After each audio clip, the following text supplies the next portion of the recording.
Bihar public service commission के द्वारा auditor mains examination 2 नवंबर से स्टार्ट है, जिसमें कि 2 शिफ्टों में एग्जाम हो रही हैं। 2 नवंबर को जनरल हिंदी और जनरल स्टडी पेपर फर्स्ट हुआ था। आज हम लोग जनरल स्टडी पेपर फर्स्ट का क्वेश्चन पेपर देखेंगे। 67th मेंस एग्जामिनेशन के लिए ये पेपर्स काफ़ी इंपॉर्टेंट्स हैं। ये एक तरह के मॉक टेस्ट के ही तरह हैं। और जनरल स्टडी पेपर सेकंड का जो एग्जाम है वो 3 नवंबर को हो रहा है और 4 नवंबर को ऑप्शनल पेपर हुआ है। तो हम लोग इस वीडियो में जनरल स्टडी पेपर फर्स्ट का क्वेश्चन पेपर देखते हैं। हम लोग जानते हैं कि हमारा जो बीपीएससी का मेंस एग्जामिनेशन होता है वो 3 सेक्शन में डिवाइड रहता है। सेक्शन 1 से हमें 3 क्वेश्चन अटेम्प्ट करने होते हैं, सेक्शन 2 से भी 3 क्वेश्चन अटेम्प्ट करने होते हैं और सेक्शन 3 से 2 क्वेश्चन अटेम्प्ट करते हुए टोटल 8 क्वेश्चन अटेम्प्ट करने होते हैं। सेक्शन 1 जो है आर्ट एंड हिस्ट्री से रिलेटेड टॉपिक्स होते हैं। तो हम लोग देखते हैं कि फर्स्ट क्वेश्चन क्या था हमारा। Tribal movements should be viewed as history from below. Discuss the objects and nature of the movement in 19th century India. जनजातीय आंदोलन को नीचे से उभरते इतिहास के रूप में देखा जाना चाहिए। 19वीं शताब्दी के भारत में चले आंदोलनों के लक्ष्यों एवं स्वरूप की व्याख्या कीजिए। तो ये अपने ट्राइबल मूवमेंट से रिलेटेड क्वेश्चन हुए। हम लोग जानते हैं कि 2 टॉपिक जो है अपना काफ़ी फेमस है, एक संथाल जो हुल है और एक जो मुंडा उलुगलन है। लेकिन यहाँ पर डिटेल्स में हमें ट्राइबल मूवमेंट जो इंडिया में हुए थे उनके बारे में हमें बताना है, इन दोनों को एग्जाम्पल के फॉर्म में लेते हुए। नेक्स्ट क्वेश्चन नंबर 2 जो है इसमें पूछा गया है कि what do you think that the Quit India movement was a leaderless movement?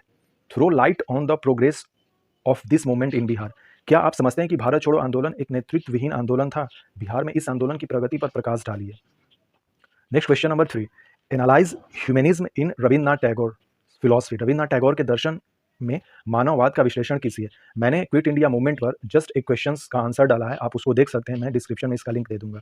Fourth question जो है अपना वो है main feature of Mauryan art. Maurya काल कला की प्रमुख विशेषताओं की विवेचना कीजिए। तो ये अपने टोटल 4 क्वेश्चन हुए, जहां से कि हमें 3 क्वेश्चन अटेम्प्ट करने थे सेक्शन 1 के लिए। अब हम लोग देखते हैं सेक्शन 2 के क्वेश्चन, जो कि करंट अफेयर्स के क्वेश्चन होते हैं।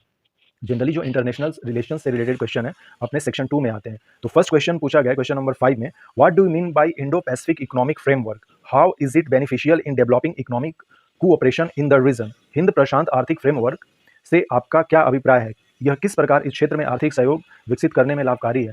हम लोग जानते हैं कि जो सेक्शन 1 और 2 है, हर एक क्वेश्चन के लिए 38 मार्क्स दिए जाते हैं और सेक्शन 3 के जो हर एक क्वेश्चन होते हैं 2 क्वेश्चन अटेम्प्ट करने होते हैं। एक क्वेश्चन के लिए 36, अदर जो क्वेश्चन है 36 मार्क्स के होते हैं। नाउ क्वेश्चन नंबर 6 हम देखते हैं, What is cold chain system? How can India strengthen its healthcare infrastructure with the robust use of this system? Cold chain प्रणाली से आपका क्या अभिप्राय है? इस प्रणाली के अत्यधिक प्रयोग से भारत किस प्रकार अपने स्वास्थ्य देख रेख के ढांचे को सशक्त कर सकता है? Question number 7, What are short terms and long term effects of Russian-Ukraine war on India's import-export system? Suggest some alternative strategy to compensate such loss.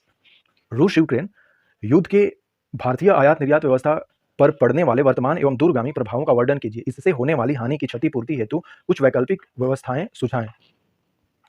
Now question number 8 हम देख रहे हैं, पूछा गया कि what is carbon farming? How can this change the agricultural pattern with suffice climate change process? Carbon कृषि से आपका क्या अभिप्राय है? यह प्रक्रिया किस प्रकार से कृषि प्रणाली बनाम जलवायु परिवर्तन को बदल सकती है? Question number 9, critically examine how India can contribute towards the realisation of high quality partnership of 14th BRICS summit 2022 with its stimulation active role in Quad activities against China.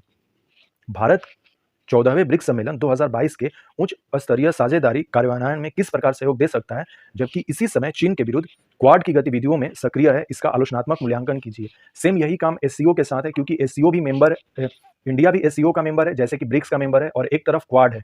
BRICS और एससीओ में China है, लेकिन quad में China नहीं है, क्योंकि quad के द्वारा हम काउंटर कर रहे हैं किसको? चाइना को। तो ये एससीओ के भी पर्सपेक्टिव में यही क्वेश्चन पूछा जा सकता है। तो इस बार जो 2022 जो है इस सबमिट पर पूछा गया था ब्रिक्स को लेकर। नेक्स्ट हम लोग नेक्स्ट क्वेश्चन देखते हैं। क्वेश्चन नंबर 9 के बाद डायरेक्ट अब सेक्शन 3 है अपना, क्वेश्चन नंबर 10 जहां से स्टार्ट हो रहा है, डीआई का क्वेश्चन। तो इसमें टोटल 4 क्वेश्चन दिए रहते हैं, 2 क्वेश्चन अटेम्प्ट करने होते हैं, हर एक क्वेश्चन जो है 36 मार्क्स के होते हैं। तो पहला जो है क्वेश्चन नंबर 10 जो है कुछ इस तरह से है कि गिवन बिलो पाई डायग्राम, जो पाई डायग्राम दिया हुआ है यहाँ पर। तो पहला क्वेश्चन 2-3 बार से बीपीएससी पाई डायग्राम ही दे रहा है। अब इसमें हमें पढ़ना है पाई डायग्राम को, जिसमें कि production, human resource, information technology, marketing, account का ये दिया हुआ है परसेंटेज, और साथ में ratio of male and female दिया हुआ है डिफरेंट जो डिपार्टमेंट है उनके। और यहाँ से हमें इन क्वेश्चंस का आंसर करना होता है। जैसे क्वेश्चन नंबर ए में है कि what is the ratio of female employees. इसका मैं हर एक का सोल्यूशन अभी जस्ट बहुत जल्द अपलोड करूंगा इस चैनल पे। तो स्टेट वाला अभी हम लोग क्वेश्चंस नहीं देखते, मैं केवल स्क्रॉल कर दे रहा हूँ कि किस तरह के क्वेश्चंस पूछे गए थे।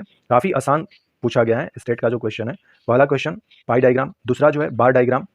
इवन अब तो डेटा ऊपर लिख दिया जा रहा है कि नंबर में कोई गड़बड़ ना हो जाए। तो इस तरह से तीसरा जो क्वेश्चन है, क्वेश्चन नंबर 12, जो क्वेश्चन नंबर 11 कुछ इस तरह से था।